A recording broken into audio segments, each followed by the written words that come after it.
morning, everyone. I'd like to thank you all for joining us this morning for a very important emergency drought relief hearing. I don't have to tell anybody in this room, and I think just about everybody in the state of California has gotten the word now that we are experiencing the worst drought in California recorded history. And over the last 4 years, we've had record low precipitation, leaving our reservoirs dangerously low, and our snowpack, which we rely on to replenish our water supplies during the summer months, is almost non-existent by most standards. Our water supplies are so low that NASA scientists recently suggested that we will be out of water in the next 2 years. NASA has also informed us that our current dry climate suggests that we could be well experiencing this phenomenon known as a mega drought, which is not unheard of. It's similar to something that Australia is experiencing right now, and we may need to get used to the idea that these conditions could be around for not just years but decades.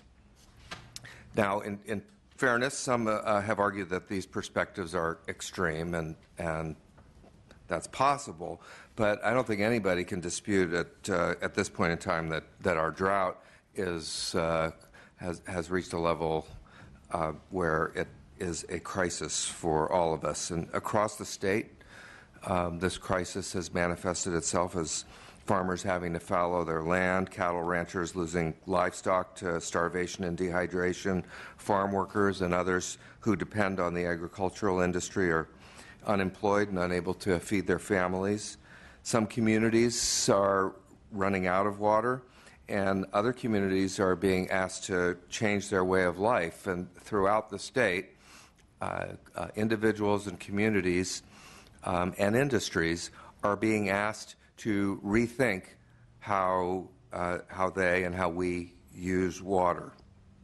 In an effort to meet our challenges, here in the Capitol, we have responsibilities on this issue as well. And last February, we accelerated $687.4 million in emergency drought relief funding for water supply and storage infrastructure, groundwater management, and addressing water quality issues. And many of that was particularly in disadvantaged communities. We've also provided emergency funds for water supplies for disadvantaged communities, food assistance, job training, conservation education, and enhanced enforcement actions and penalties for those who have been caught illegally diverting water. Following our drought relief work, last fall we passed the state's first ever comprehensive groundwater management legislation. A good thing that I think that we've finally gotten to that. And following that success, as we all know, the voters promptly passed a $7.12 billion bond measure that will further help to fund water storage, efficiency, contamination cleanup, and recycling. Almost all these projects are things that take time. And as Thomas Fuller, a famous English doctor and intellectual, wrote way back in 1732, "We never know the worth of water until the well is dry." And in California, the well is, in many places, almost dry, and we're quickly learning what that means for us. Certainly, whatever we do over the next few days, our work is not done. Addressing infrastructure needs is only part of the solution, and addressing needs that we're identifying now is only part of the solution. We need to rethink how we landscape, grow food, how water is used in our daily lives. That's a discussion for another day. It's a discussion that will be taking place here in the Capitol and around the state, but it's not a discussion that we can afford to put off.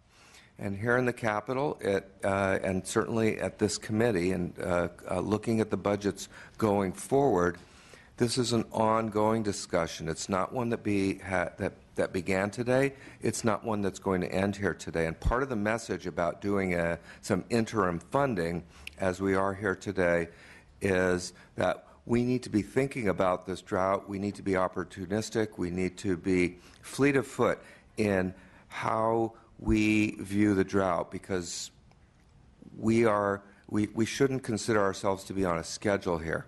This is an ongoing emergency, and we need to address it whenever and wherever we can on an ongoing basis. So you can anticipate that this committee, as we proceed with the budget that's due in June, will again be addressing this issue, and we will come back as needed in future budgets to do the kinds of things that we're doing today. And with that, I would like to invite Keely Bosler, the Director of the Department of Finance, to provide the details of the emergency drought relief proposal that has been discussed in great detail between the Governor, the Assembly, and the Senate over the last few weeks. And I know that Director Bonham from the Department of Fish and Wildlife is also here. Director Bonham, if you'd like to join Ms. Bosler, and you can just tag team this as you see fit. I imagine you've discussed your presentations to some degree, and we're looking forward to hearing from you. So welcome. Thank you, Mr. Chair, members of the committee, Keely Bosler with the Department of Finance, and it's my pleasure to be here this morning to present a pair of bills that are a budget bill and a trailer bill that will help us in our effort to mitigate the impacts of the drought. And Ms. Bosler, forgive me for interrupting you. Now's a better time than later, but we need to take roll. Okay. We should have done that first. Please. Bloom. Here. Gordon. Obernolte. Here. Patterson. Williams. Thank you. I apologize for the interruption. No problem. And as the chair has already really done a good job in introducing the gravity of the situation that's facing the state of California, I won't go further on that, but I will say a little bit about what the state is doing to address the very serious situation facing the state. About a year ago, the governor convened a drought task force, which is made up of all of the different departments and agencies within the state that are responsible for managing through the drought. This task force meets regularly and has been coordinating very closely with the federal government in the management of our state water project and also the federal Central Valley project in order to, when we have had storms, capture the maximum storm runoff to really maximize the operation of our centralized system. But also at the community level, we have several multi-agency teams that have been on the ground throughout the state and communities that are at risk of losing their water supplies, their drinking water supplies, and also those, especially homes around the state, most acutely in Tulare County, where wells have already gone dry. We've been providing food, bottled water where needed, and also setting up water tanks in the most acute areas and central showers and other basic facilities in order to mitigate the impacts of many homeowners living without water at their home. And we've been working and coordinating closely with the counties through all of those efforts. Today, this budget bill and trailer bill is a package that will help to address drought, provide direct drought relief, but also put forward infrastructure projects that will make the state's water infrastructure more resilient over time. These infrastructure projects take time to implement, which is part of the reason why they've been proposed for acceleration in this package. Just a quick overview of the package. There's $272 million from Proposition 1 that was just passed by the voters for safe drinking water and water recycling. This package also mainly accelerates about $100 million that was proposed in January 10 budget, but we took a close look at items that would benefit from early action so that departments could start to hire staff to get the actions and direct relief to the communities, and also monies that could go directly to communities to help mitigate and provide drought relief in the short term. So that was really the lens that we looked at, accelerating about $100 million that was included in January's budget, but we're now appropriating early here in this package. There's also $30 million in new money. This is above the money that was proposed in the January budget for targeted additional expenditures, including additional money for food assistance, and also additional money for Department of Water Resources to help mitigate the issues of the dry wells specifically, and helping to do more technical assistance with locals that can easily intertie into developed water systems. And then finally, the third component of the package is $660 million from Proposition 1E for critical rural and urban flood projects. These projects are projects that take significant time to coordinate with locals and federal government to put the funding structure together. And we think it's critical to get this money out so that we can make sure that the state's communities are safe from the extreme weather events that the state seems to be facing for the near future. And with that, just want to say that there is great hardship around the state, and this action today really will give the state some additional tools, including direct relief, but also really jump-starting those infrastructure projects, which do take time to implement, but will ultimately make the state's water infrastructure more resilient to events like this. So that's really the presentation on the budget bill. Would you like me to go straight into the trailer bill as well? Okay. Yes. And I'm very fortunate to have Director Bonham here to assist me today. There are several provisions to the trailer bill, and these are really targeted provisions to assist the state in managing through the drought conditions. As many of you already know, the drought is also exacerbating impact on fish and wildlife specifically, and the actions in this bill are really to address gaps in our existing authority as a state. And I'm going to let Director Bonham go into those specific provisions, but I'll just quickly highlight some of the other provisions in the trailer bill. It does create a new Office of Sustainable Water Solutions to help target solutions for smaller water systems around the state, many of which have had intractable water quality and water supply issues for many years, but these have been exacerbated by the drought. So this new office at the State Water Board will help to really focus in on providing solutions for those communities. We also make clear that the cleanup and abatement account, which is a special fund at the State Water Board, can be used for a broader set of urgent drinking water needs beyond just those caused by contamination. The bill also targets $10 million from Proposition 1 for a new California Conserve loan program that will enable water utilities to provide low-interest loans to homeowners to make water use efficiencies on their homes. And then finally, there is also some contracting exemptions that are mirror in our executive order from this last December to help enable departments to respond expeditiously to the drought. And so I'm going to turn it over to Director Bonham, who will talk a little bit more about the fish and wildlife actions that are really filling gaps in existing authority. Thank you. Welcome, Director Bonham. And before you begin, I'll just remind everyone that this is an informational hearing only.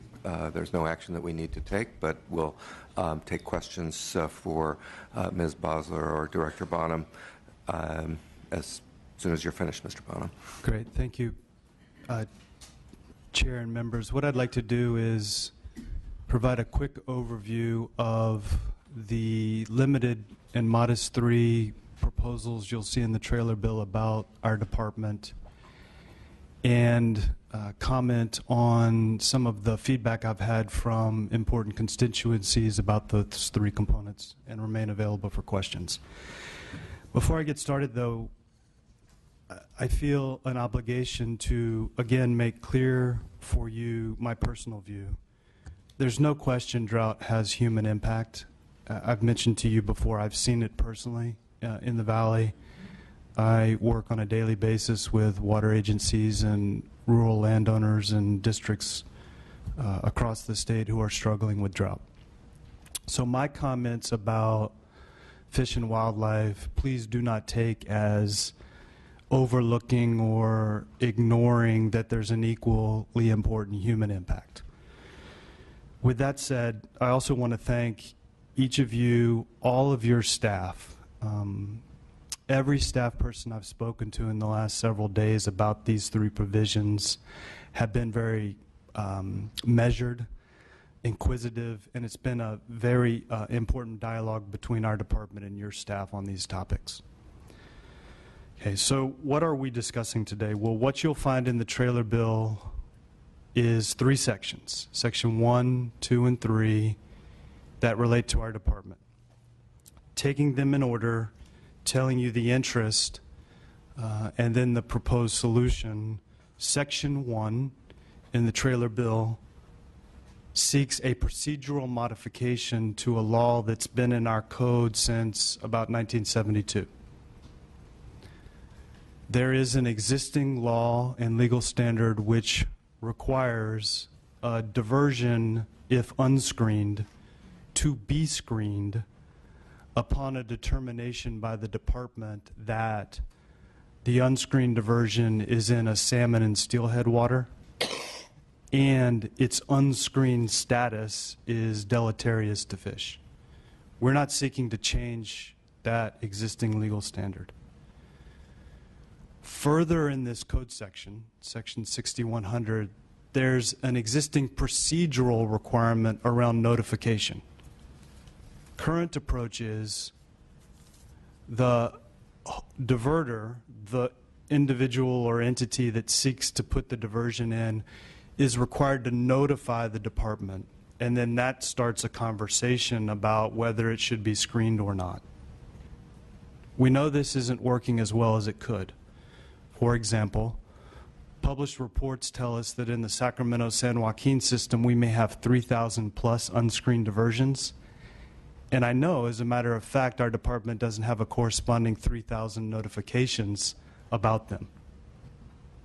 So all we're seeking to do is change the notification from waiting for the actor to notify us to an ability for the department to write directly to the party and start the conversation. We're not seeking to rewrite or redo the underlying legal standard that's created in the first part of the statute. Section 2, different topic. So what you'll find in Section 2 of the trailer bill is only a proposal for administrative penalty. There is also another part of our Fish and Game Code, Section 5901. It too has been around for many decades. Existing law says in certain parts of the state you can't put a contrivance, that's the term part in the statute, in a waterway that impedes fish passage. So we're not proposing any change to that underlying legal standard. The only proposal in the trailer bill in this regard is for limited administrative penalty relative to that existing legal standard. Here's why. A majority of things we've seen in the last year do relate to bad actors who are cultivating illegal substances. This is typically the illegal marijuana grow. The ability to have administrative penalty relative to those actors is an improvement in the department's perspective for protecting against extraordinary impacts to fish and wildlife. But we also see in this drought situation other non-marijuana activities producing problems for passage in waterway. And, so you know, in almost all of our code, this large green book, we have less than a handful of administrative penalty authorities. They're all described in Section 12025, which is existing law. We're proposing one additional administrative penalty authority relative to Section 5901. That's it. Third, and finally, in Section 3 of the trailer bill, you'll see a proposal for the department to take a new role relative to the water code. Let me quickly explain that. So often our wildlife officers are the only or most regular state field presence out in our geographies. That's their job. In this extraordinary drought, we're seeing an uptick in bad actions. This is not the otherwise well-intentioned good actor who's making good faith efforts to comply with existing law. This is extraordinary stuff. From city fire hydrants being tapped for water to people rolling up to fire stations in rural communities and tapping the fire stations' wells, to stolen water from canals being sold for the highest bidder, to 137 illegal dams just in the last year coming through our Cal Tips, an anonymous tip service related to marijuana cultivation.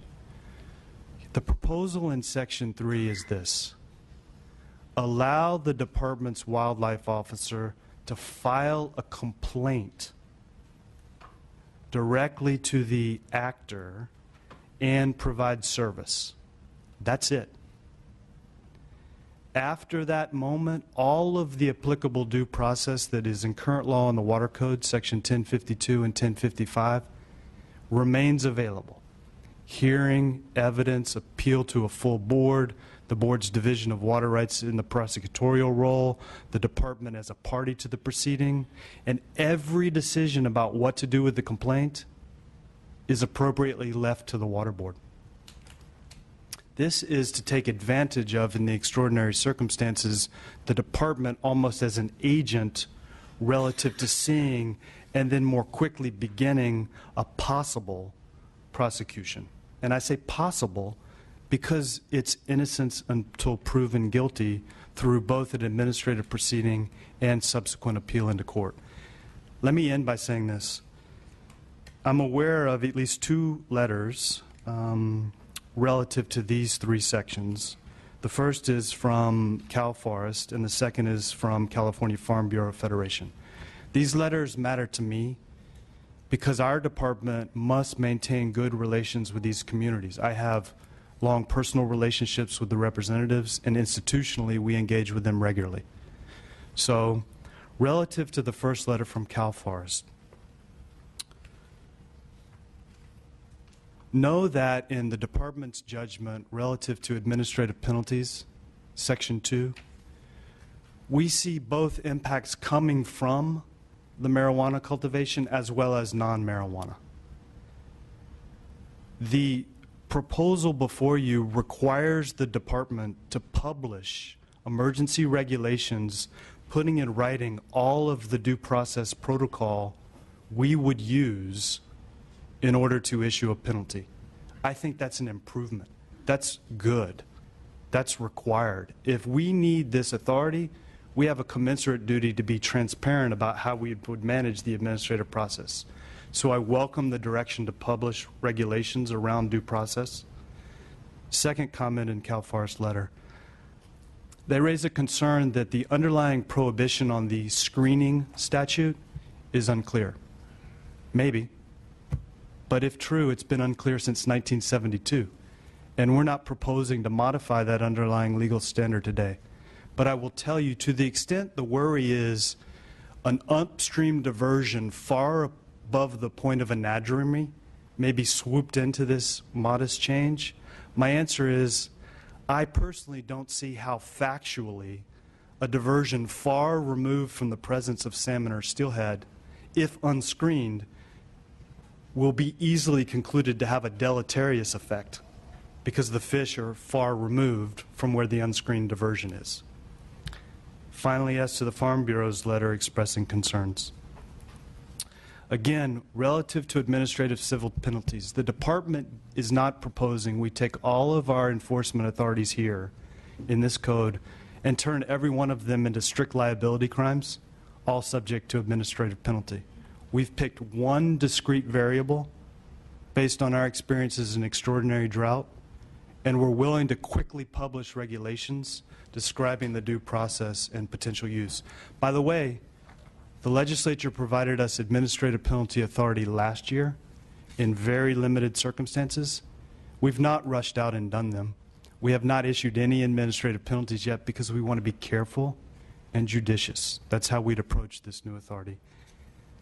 With that, I would just say the department in Section 3 doesn't seek to be a water cop.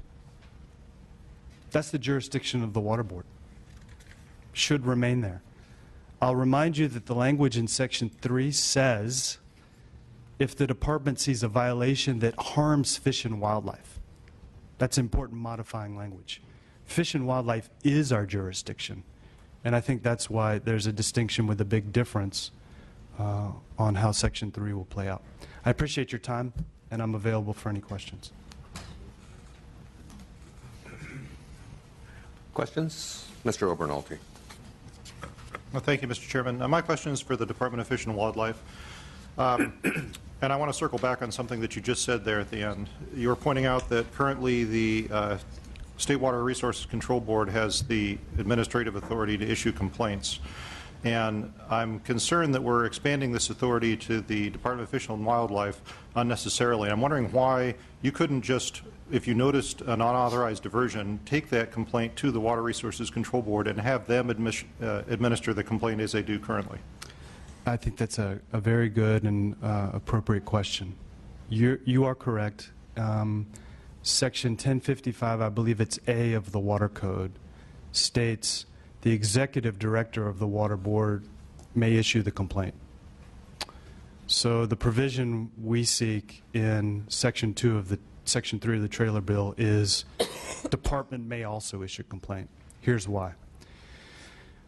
Frankly, in my judgment, the Division of Water Rights and the Water Board is overwhelmed with so many important tasks during this drought period. How do we encourage or manage additional water conservation? How might the board manage competing views on delivery of water through the large federal and state project? How might the board deal with any variety of actions that are going on in the state relative to trespass of water? So, in my judgment, this is a capacity benefit. Allowing our department to issue the complaint can reduce some of the burden that they're already experiencing by helping us be an agent. Secondly, they may be focused on appropriately higher priority things if they look through the lens of, say, public safety or drinking water or any other beneficial uses which are in conflict during this extraordinary drought, and have as a lesser priority in their orientation of fish and wildlife impact. This increases the ability for the department to at least start, through a complaint, a focus on a fish and wildlife impact. So I think there's a capacity and efficiency benefit for this, particularly during the drought period where we're seeing an incredibly increased workload for both of the agencies. So just playing devil's advocate, what I heard you say was the Water Resources Control Board doesn't have the capacity to issue all of the complaints that need to be issued. So why wouldn't an appropriate response be then to add manpower to the Water Resources Control Board instead of granting additional complaint authority to you? Well, I'm not inclined to pick on either or propositions, and perhaps it's both. Okay. I also had a question about the administrative fine. $8,000 a day seems like a very specific number, so I'm wondering if there's some rationale in the way that was calculated. Yes, I'll be open. That's my style.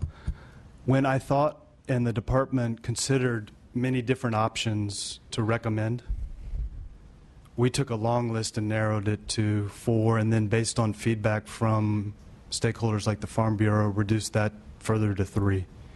On this one, I looked to the only other precedent I had in my statute, which is Section 12025, and there the lowest violation is $8,000. I thought it would be unreasonable and unfair to pick anything that's higher than the lowest, and I went further. You'll note that it's hard to see in the way the Section 2 language is mocked up, but we've also added language which is about good faith effort to cure, because it's important for our department to underscore we're at a moment where we've never been before, and we're looking forward, anticipating potentially 2, 3, 4, 5 more years of drought. I don't think our interest is necessarily going backwards. So to the extent there's a passage problem, we wanted to ensure there was a good faith provision, if you will, so anybody we're working with can come forward and start talking to us, and through that dialogue avoid an automatic exercise of the penalty because there's a good faith discussion underway, if that makes sense. Okay, thank you for that. And then a last question. I have a concern that under the current wording of the trailer bill, 40% of that fine is going to go essentially back to the Department of Fish and Wildlife in the form of a contribution to the Fish and Game Protection Fund. And I think we've seen in the past that when we craft administrative penalties, we want to try and avoid the the appearance to the public of it being self-serving when we impose those penalties. And so I'd like to hear you react to that, because I would have preferred to see that go into the general fund or some other area so that we weren't open to that kind of criticism. Yes, I agree with your observation. Just as a personal note, outside of my professional capacity, that's an often talked about legitimate concern in the world of civil forfeitures and other things in law enforcement. Here's why you see this language. Again, when I look to the only available precedent, that's in our 12025 code section, which was a delicately negotiated structure a year ago in the budget process to potentially allow the department to have discrete penalty authority, and to make that work involve some loans and payback of loans, and the revenues create an opportunity to pay back loans that allowed us to stand up our first program on regulating marijuana impacts. So I felt the existing structure was sensitive and a product of kind of bipartisan and collaborative dialogue with the timber community. I didn't want to turn around 1 year later and in a proposed 12025.1, which is Section 2 of this trailer bill, try to change any of those previously articulated divisions in a way that would provoke criticism, regret, or opposition, falsely giving the impression I was trying to get back something that was lost last year. That's the reason why you see this structure, but I will also tell you that I'm sensitive to the question. I think our law enforcement officers struggle with that commentary because it leaves them with the impression they're being criticized solely by trying to create a function to self-fund. For us, penalties are also a deterrence, and they're an efficiency matter. The way it stands right now, for almost all of our code, we have to prosecute cases through district attorneys. That's a mixed bag. They're busy doing many other things. Some counties have the expertise. Others aren't interested for understandable or not understandable reasons. The idea of limited penalty authority helps us better manage that conundrum as well.